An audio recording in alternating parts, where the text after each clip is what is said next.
The first step is, once you remove the tire and the brakes, is remove the rotor or drum, depending on what you have.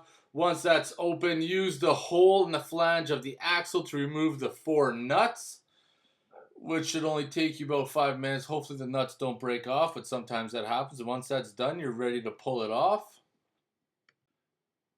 The nuts are 14 mil. Now, the best way to get this off is a slide hammer, if you have one. Give it a couple whacks and the axle will pull out. And I'm going to gently slide it out. I put the axle in a vise and the bearing retainer, drill a hole down through it. Use a cold chisel to break it.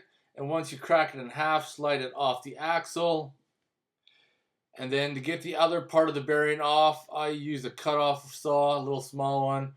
And I cut through the bearing race, remove the outer race first, remove the rollers, and now I'm cutting off the inner race.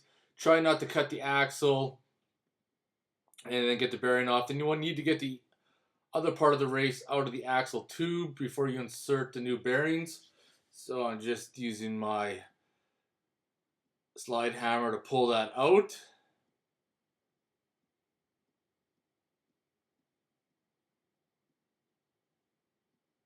Insert the new seal on the axle. Make sure you have it orientated the right way. Put the bearing on the axle. Make sure you have it orientated the right way. Usually that little small ring will go down first. I was trying to pry it off to show you, but didn't want to come off because it's covered in grease. Slide that on. Put the bearing retainer in it.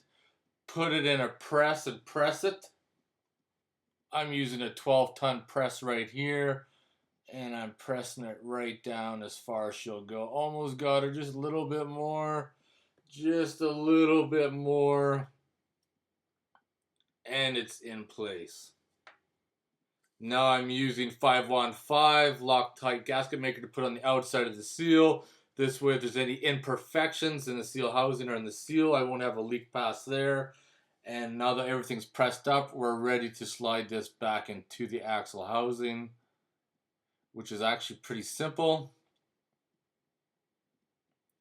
That little notch goes to the bottom, as I'm pointing out in the video. Grab the axle, and you're going to have to slide it through, line up the splines so they fit inside the differential, and then very carefully line that up with the bolts, and try not to crush your fingers, because that may happen. Once the axle's in place, you need to line up that hole in the flange, start putting your nuts in, and tighten it in a crisscross pattern a little bit at a time, because if you tighten down one side first, there's a pretty good chance you're going to damage that seal. So go from one corner to the other, up, and then across the opposite corner, tighten it down, and then you're done. If you have any questions or comments, post them below.